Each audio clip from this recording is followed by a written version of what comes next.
Prosecutors in Colorado will seek the death penalty for the man accused of shooting dead 12 people at a cinema in Aurora.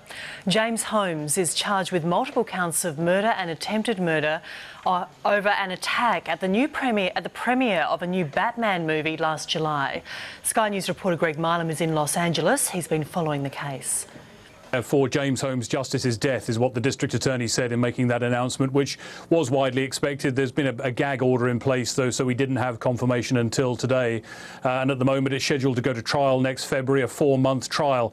Whether it gets there is the big question. Last week, the defence offered that James Holmes would plead guilty in return for facing a life sentence in prison, not facing the death penalty. The prosecution weren't very happy that that was made public. They said they'd want more information before agreeing to that deal.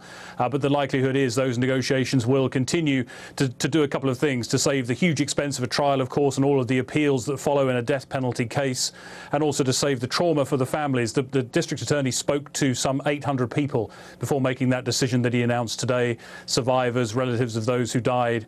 And there is a sense amongst many of those survivors and relatives that they don't want the trauma of a trial and all of that very harrowing evidence once again.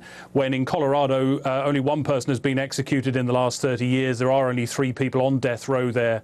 That drawn-out process that would naturally follow is one that a lot of people don't want. But those negotiations at the moment have not made a great deal of progress. But there will be a lot more talking before we get to the possibility of that trial next year.